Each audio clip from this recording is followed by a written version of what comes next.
Nouvelle édition du Café Politique. Cette semaine, c'est Sonia Borot qui est invitée. Bonjour. Bonjour. Et bienvenue ici à Montigny. Le Bretonneux, c'est le Bicyclers qui nous reçoit pour cette émission.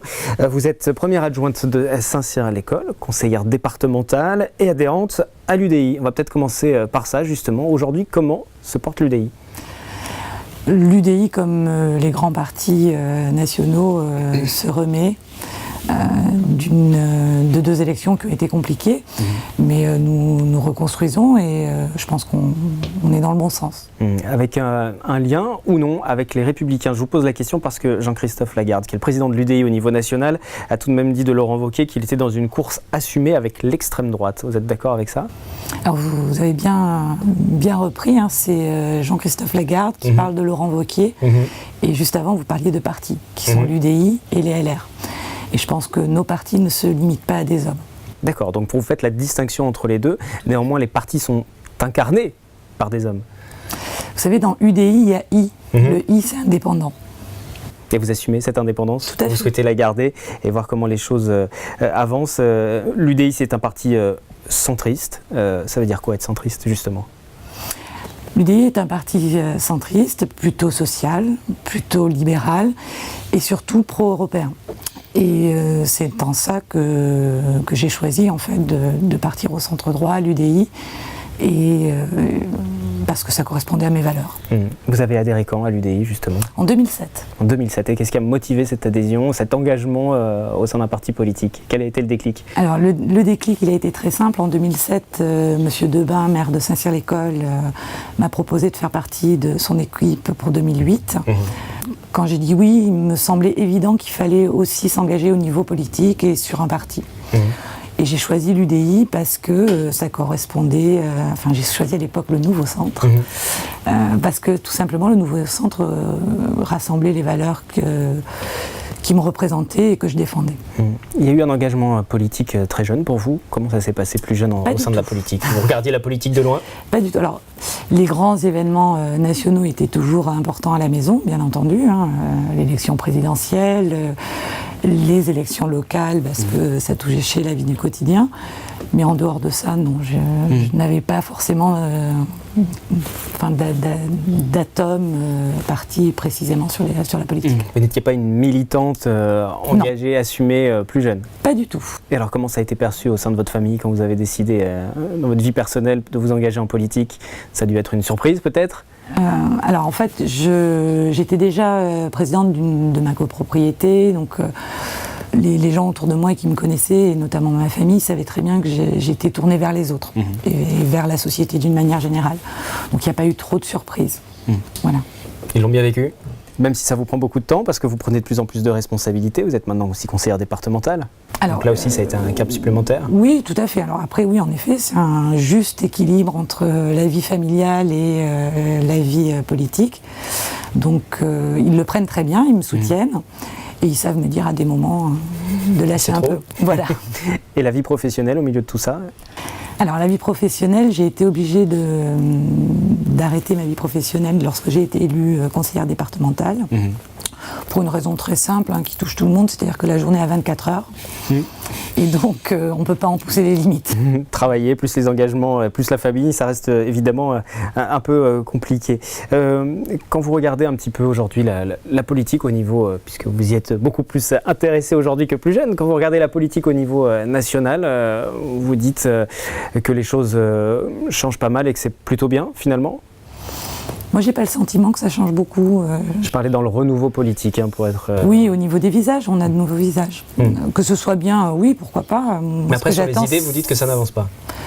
Sur les idées, je vois rien de nouveau, en tous les cas. Quel bilan alors vous faites? On est à 1 an de la présidence d'Emmanuel Macron, justement. Écoutez, je crois que le bilan, moi, je l'ai pas mal fait lorsqu'on a eu le premier budget.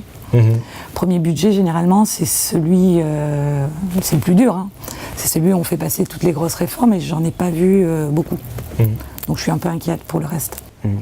Comment aujourd'hui, alors, vous engager sur le terrain pour refaire passer les idées de votre formation politique, reconstruire aussi et faire revenir peut-être les adhérents, les militants et les électeurs vers l'UDI, le centre.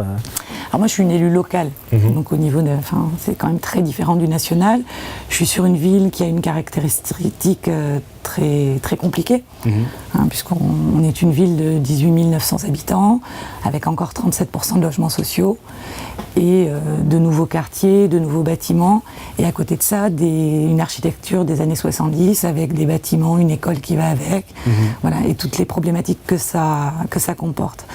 Donc très honnêtement, mon engagement il est local, et aujourd'hui ce qui m'intéresse beaucoup, c'est d'arriver à faire évoluer ma ville dans tous les quartiers de la même façon. Et c'est difficile ? Oui, c'est très compliqué. Saint-Cyr-l'École bénéficiait des politiques de la ville jusqu'en 2012-2013. Quand ça s'est arrêté, on a vu le changement. Vous savez, tout le monde parle de la prévention spécialisée en disant « Oh là là, mais ça sert à rien ». Ça sert à rien tant qu'elle est là. Et le jour où elle part, on le sait très bien, au bout d'1 an et demi, on voit bien les dégâts et on voit bien ce qu'elle faisait. C'est le cas de Saint-Cyr-l'École. Donc aujourd'hui, il y a tout à reconstruire. Il y a toujours eu sur le plan politique beaucoup d'agitation aussi dans cette commune de Saint-Cyr-l'École. Il y a eu des changements de maire, il y a eu des conseils municipaux qui se sont divisés au sein des majorités. Alors je ne vais pas reprendre tout l'historique, ce serait un petit peu long de rentrer dans le détail, mais comment vous expliquez tout ça ? Alors, ce qu'il faut quand même voir, c'est l'histoire sur du plus long terme. Quand vous me dites que ça a toujours été un peu compliqué, vous parlez des 3 derniers mandats. Donc les 3 derniers mandats, ils font suite à 80 ans de communisme. Et donc en effet... Saint-Cyr était un bastion communiste par le passé, effectivement. Tout à fait. Donc en 2001, la ville passe à droite. L'équipe est une équipe de conquête et arrive aux responsabilités. Le 2e mandat stabilise un petit peu.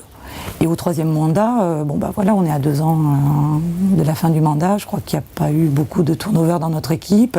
Les choses sont beaucoup plus apaisées. Je pense que oui, il a fallu 3 mandats pour arriver à un peu plus de sérénité. En ce qui vous concerne, vous avez débuté, on l'a dit, en 2008, conseillère municipale. Vous êtes devenue adjointe en 2014. C'est une évolution qui se fait au sein 2013, c'est une évolution qui se fait au sein du conseil. La place de maire, vous y pensez ? Bien sûr, je serai candidate en 2020. Vous en avez parlé avec Bernard Debain ? Alors, bien évidemment que j'en ai parlé à M. Debain. Donc, M. Debain a annoncé en 2014, lors de la précédente campagne, qu'il ne se représenterait pas en 2020.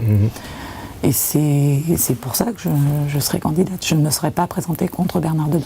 Oui, il n'y a pas d'animosité particulière contre Bernard Debain. Voilà. Et comment va se passer, alors vous êtes déjà en campagne, comment va se passer cette période d'ici à 2020 ? Vous y pensez déjà ? Vous avez déjà des projets aussi pour cette commune, j'imagine ? Alors, bien sûr que j'ai des projets pour la commune. Non, je ne suis pas encore en campagne parce que je vous rappelle que je fais partie d'une équipe et qu'on a un bilan à défendre et qu'on a des projets à mener qui vont jusqu'en 2020. Donc, je ne suis pas encore en campagne. Et pour ma part, je considère que sur ces 2 derniers mandats, Saint-Cyr a su se doter des équipements nécessaires pour l'évolution de la ville. En 1975, Saint-Cyr avait 17 000, 18 000 habitants. En 2001, il en avait 14 000. Et c'est l'évolution normale d'une ville, c'est-à-dire que la population a beaucoup baissé, et puis là, elle est en train de remonter.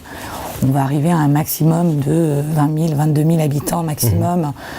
Et donc, il fallait vraiment équiper la ville des équipements publics nécessaires à l'accueil de ce nouveau public. C'est ce qui a été fait sur les 2 derniers mandats.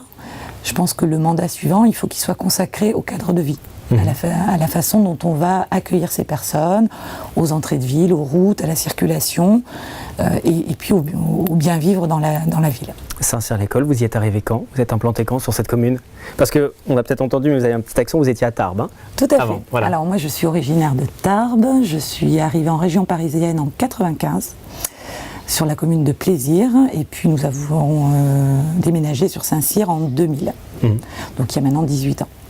On a évoqué la ville de Saint-Cyr, le département peut-être un peu aussi maintenant, vous êtes conseillère départementale, cette expérience vous apporte quoi ? Alors le département, c'est pour moi, je vous le disais en début d'entretien, le département vraiment pour moi c'est l'échelon nécessaire pour la commune, c'est le premier partenaire. Dès que vous voulez faire quelque chose dans une commune, vous êtes de suite tourné vers le département, quelle que soit la compétence. Et donc le département, d'abord, c'est une expérience riche, et ensuite, c'est vraiment la complémentarité par rapport au territoire. Et puis il y a quand même quelque chose sur le département du 78 qui est quand même assez extraordinaire. C'est cette majorité qui est de droite et de centre droit et qui parle d'une seule voix.